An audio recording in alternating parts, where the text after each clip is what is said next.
हमें कोरोना से तो जरूर नहीं मरेंगे हम, लेकिन हम लोग भूख से जरूर मर जाएंगे यहाँ। खाना नहीं मिलता, पानी नहीं मिलता। पानी हर समय हमको एक एक घंटे पे गर्म पानी चाहिए, वो पानी नहीं है।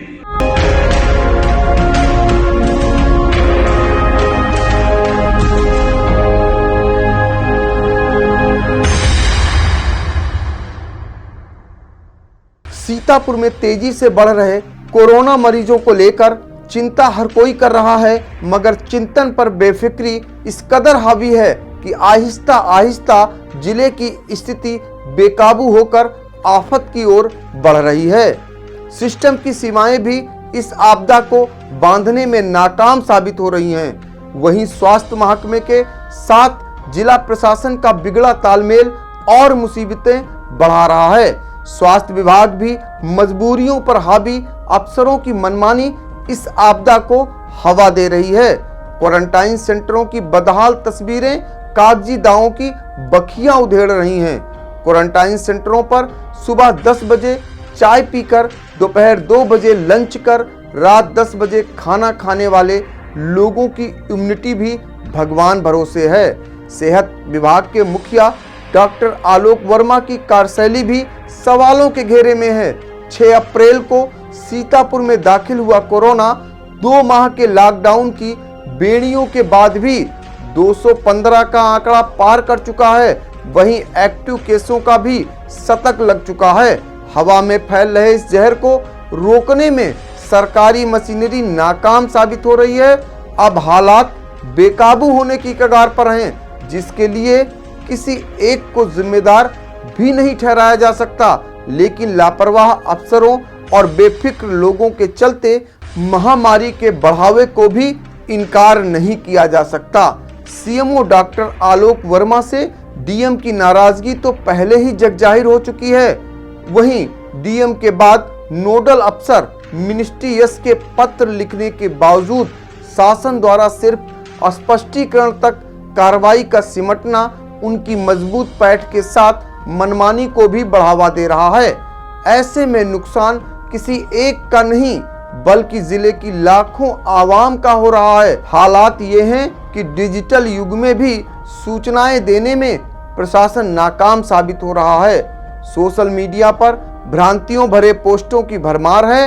वहीं स्वास्थ्य महकमे के अफसरों को मीडिया से बात करने से मना किए जाने की बात भी सामने आ रही है।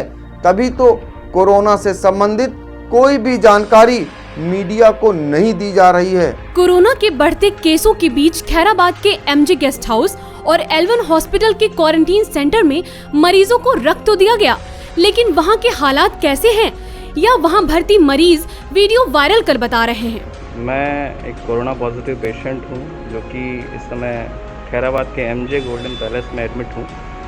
और जैसा कि आप देख सकते हैं कि यहाँ पे इंतज़ाम प्रशासन ने क्या कर रखे हैं।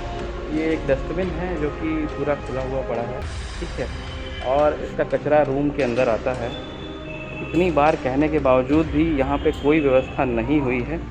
ये देखिए हमारे जो है पीछे ये इतनी सारी गंदगी पड़ी हुई है, ये आप देख सकते हैं, ठीक है, डस्टबिन खुला पड़ा हुआ है। मैं यहाँ पे कल से आया हुआ हूँ। सीएमओ साहब को 2 या 3 बार फ़ोन कर दिया है, सीएमएस को भी फ़ोन कर दिया है, लेकिन किसी ने भी एक टेबलेट दवाई नहीं भिजवाई है अभी। कोरोना से लड़ें, कैसे लड़ें? कोरोना से कोई दवाई तो दी नहीं जा रही है, एक पैरासीटामॉल भी नहीं भिजवाई है अभी तक की। खाने के लिए कुछ नहीं दिया जा रहा है, सुबह से एक कप चाय नहीं मिली है। अगर आपको मंगाना है तो आपको बड़ा रिक्वेस्ट करके किसी से चाय मंगानी पड़ेगी। लोग आपसे पैसे लेंगे नहीं, गूगल पे, पेटीएम कुछ लेंगे नहीं, कोई आपसे पैसा लेगा नहीं। समस्या इतनी जटिल है कि इससे निजात कैसे पाएँ। इसलिए मैं आपसे निवेदन करना चाहता हूँ कि कृपया इस वीडियो को माननीय जिलाधिकारी महोदय और उच्च स्तरीय अधिकारियों तक पहुँचाएँ, ताकि कुछ न कुछ कार्रवाई हो सके। और नहीं तो भूख से तो मर ही जाएंगे हम लोग, कोरोना से तो मरे न मरे। कल से हम लोग यहाँ पे एडमिट हैं एमजे गोल्डन पैलेस। यहाँ कूड़ा उसी तरह पड़ा हुआ है डस्टबिन में, आप देख सकते हैं इसको। कल से बोला गया है कि इनको हटवा लिया जाए, लेकिन अभी तक इसको हटाया नहीं गया। पानी मांगा गया है, पानी की बोतल अभी तक एक भी बार नहीं आई कल से लेकर अभी तक। दवा भी नहीं दी जा रही है हम लोग को यहाँ पे। इसका थोड़ा संज्ञान लीजिएगा। मेरा नाम रमेश गुप्ता है और मेरी रिपोर्ट कोविड की पॉजिटिव आई थी, जो इन लोगों ने मुझे यहाँ पे भर्ती किया है। बट यहाँ पे मुझे कोई प्रॉपर ट्रीटमेंट ये लोग यहाँ पे नहीं दे रहे हैं, ठीक है। और यहाँ पे मैं कल 9 बजे अराउंड आया था रात में, एंड उसके बाद यहाँ मुझे कोई पूछने भी नहीं आया कैसे वो क्या दवाई खाई है क्या नहीं खाई है। और आज सुबह से भी है, अब मुझे जाके यहाँ पे 3 बज रहा है तो यहाँ पे मुझे खाना दे रहे हैं यहाँ पे, ठीक है। और खाना भी रोटी बिल्कुल सूखी हुई है, दाल से महक आ रही है। जब से 3 दिन हो गए मैं यहाँ आया हूँ, देख रहा हूँ कि यहाँ कोई डॉक्टर नहीं आ रहा, कोई पूछने नहीं आता कि कैसी तबीयत है, क्या है, कुछ मेडिसिन चाहिए या कुछ चाहिए खाना वाना। एक बूंद किसी ने पानी भी नहीं दिया है। यहाँ तो हम और ज़्यादा जो है डिप्रेशन में आ रहे हैं, समस्या आ रही है हमें। 4 घंटे से लाइट नहीं आई, कोई पूछने वाला नहीं है। सीएमओ साहब अगर किसको फ़ोन करते हैं, सब अपने काम का हवाला दे रहा है, कि सुनता कोई नहीं है। खाने पीने का पानी मिल ही नहीं रहा गर्म, और भी कोई नहीं, कुछ भी नहीं मिल रहा है। हाँ, यहाँ पे ना तो पानी फोन किया गया तो पानी भी नहीं आ रहा है, कह रहे हैं कि यहाँ है नहीं, हम जब आएंगे तब पानी देंगे। और लाइट भी नहीं आ रही इतनी देर से, इतनी गर्मी तो यहाँ। पिछले 2 दिन से यहाँ तो ना तो कूड़ा उठा है, दूसरी बात लाइट भी नहीं आ रही है। आप देख सकते हैं पंखा बंद है। कितनी देर से लाइट नहीं आ रही है? पिछले 4 घंटे से लाइट यहाँ पर नहीं आ रही है, ठीक है। ना तो कोई डॉक्टर की कोई व्यवस्था है यहाँ पर, ना कोई दवाई। अगर मुझे कोई प्रॉब्लम हो जाती है रात बिरात, यहाँ कोई डॉक्टर देखने वाला नहीं है। हमें कोरोना से तो जरूर नहीं मरेंगे हम, लेकिन हम लोग भूख से जरूर मर जाएंगे यहाँ पर। खाना नहीं मिलता, पानी नहीं मिलता। पानी हर समय हमको 1-1 घंटे पे गर्म पानी चाहिए, वो पानी नहीं है। आदमी कुछ यहाँ जो चौकीदार से कहो, चौकीदार सुनने वाला नहीं। हमारा 5 दिन से पंखा खराब पड़ा है, 3 दिन से पंखा खराब पड़ा है, और 3 दिन से मैं यहाँ हूँ। पैसा चाहिए, सुविधा नहीं चाहिए। और सुविधा के नाम पे वो कहते हैं कि आप सीएमओ साहब से बात करिए और सीएमओ साहब से कहिए आप दूसरी जगह पे शिफ्ट हो जाइए। यहाँ के मालिक कहते हैं कि यहाँ के मालिक जो कह रहे थे, हमने उनसे शिकायत दर्ज कराई, मैनेजर से उनसे कहा, तो वो कहते हैं कि आप ऐसा करिए, सीएमओ साहब से मेरी शिकायत कर दीजिए और आप कहीं जाके शिफ्ट हो जाइए। एक मरीज और सीएमओ डॉक्टर आलोक वर्मा के बीच हुई फोन वार्ता का ऑडियो भी वायरल हुआ है। इसलिए आप लोगों को पता नहीं लग पा रहा है। फिर उसमें जिसने ले लिया उसको मिल गया, या वहीं रखा है, जैसे आप बता रहे हैं कि वो खराब हो जाता है, ये भी खराब हो जाता है। मैं भी पता कर लेता हूँ कितने खाने। अभी आपके यहाँ एडमिशन है, मेरा ख्याल है 14-15 कमरे खुले हुए हैं जी, जिसमें 2 लोग सिंगल बेड हैं, बाकी सब डबल बेड हैं। तो सर एक बात बताइए, गवर्नमेंट की तरफ से पानी की कोई व्यवस्था नहीं, क्या हमें अपने खर्चे में पानी बिस्लरी खरीदना पड़ेगा? 20 रुपए की बोतल 30 रुपए की मिल रही है। देखिए, एक बात ये समझिए, पहली बात कि ये व्यवस्था गवर्नमेंट की नहीं है, गवर्नमेंट उसको मॉनिटर कर रही है। अच्छा, है ना। लेकिन कोरोना का फियर इतना है जी कि सारे होटल वाले के स्टाफ भाग गए हैं। हाँ, तो हम उसको सपोर्ट कर रहे हैं। सर आपका भी तो कोई डॉक्टर नहीं दिखता ना यहाँ पे, जो है वो बहुत पीछे रहते हैं। आपको दिखेगा नहीं डॉक्टर। हाँ, उसके लिए जो रूम अलॉट किए गए, पहले वहीं नीचे दिया था। जब नीचे के कमरे में मरीज आने लगे तो उनको पीछे 2 कमरे हैं वो दिए गए हैं। सर कोई दवाई तो आती होगी ना कोरोना की, जो है कोई पैरासीटामोल? कोरोना की कोई दवा है कहीं? सर दवाई नहीं है, कुछ तो देंगे ना, हम क्या तो बंद करके ठीक कर लेंगे क्या? आप बताइए। अरे भाई, अब डॉक्टरी आप न करिए, डॉक्टरी हमारे ऊपर छोड़ दीजिए। सर पिछले 5 दिन से बंद हूँ, यहाँ पे कोई दवाई नहीं दी गई है मुझे। 5 दिन नहीं, आप लोगों को घरों में बंद रहना था। घरों में बंद नहीं रहे। सर घरों में बंद करके रख लीजिए, अभी रख दीजिए, अंडरटेकिंग साइन करा लीजिए आप मुझसे, मेरे पास सारी चीजें हैं। नहीं, अब तो इन्फेक्ट हो गया, अब हम थोड़ी वो कर पाएंगे। अगर पहले जब डायरेक्शंस जा रहे थे कि ना निकले घर से, तब तो कोई ने माना नहीं।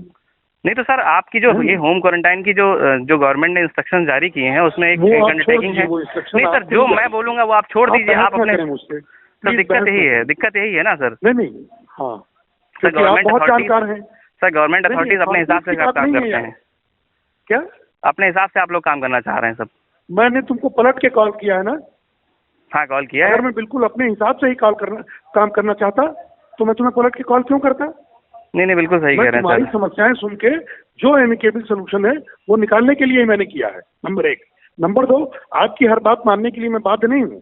सर कोई बात मानने के लिए बाध्य तो नहीं है आप। ठीक है सर, बहुत बहुत धन्यवाद सर, आपने फोन कर लिया। गवर्नमेंट के प्रोटोकॉल हैं, हम उसके हिसाब से वर्क कर रहे हैं, और डीएम के डायरेक्शन है। हम लोग को जिले में व्यवस्था देखनी है ना। अगर कोई असुविधा है आप बिल्कुल बताएं, हम लोग उसको मैनेज करते हैं। अगर कोई स्टाफ भाग गया है प्राइवेट होटल का, तो होटल वाला कोशिश कर रहा है, हम लोग सब्स्टिट्यूट कर रहे हैं। है ना। प्राइवेट होटल में आप रुकते हैं तो जैसे व्यवस्थाएं लेते हैं वैसे ही यहाँ मिलेगी। तो सर दोबारा सैंपलिंग करा दीजिए, हो सकता है कि हम लोग का नेगेटिव आ जाए। हम सब कुछ आपके कहने के हिसाब से करा दें। नहीं नहीं सर, कुछ तो कराएंगे नहीं, आप, नहीं, कुछ आप तो ये कराएंगे। मैंने 5 बातें बोली होंगी तो आपने किस बात पे तैयार हो गए सर? देखिए एक बात बताएं जी आप किसके रेफरेंस से आप मुझे फोन कर देते? जी, मैं अपने रेफरेंस से फोन कर रहा हूँ, किसी के रेफरेंस से फोन नहीं कर रहा हूँ आपको। नहीं आप क्या करते थे इसके पहले, मतलब जॉब किस में है? तो रोड पे जा रहे हैं। नहीं, उससे क्या करना है आपको? नहीं बता दो तो ये लोग जा रहे हैं। अरे यार मुझे याद नहीं, लिखा सब कागज में। हाँ हाँ तुम्हारी जो केस हिस्ट्री बनी होगी जी जी। मुझे याद नहीं है, इसलिए मैं तुमसे पूछ रहा हूँ।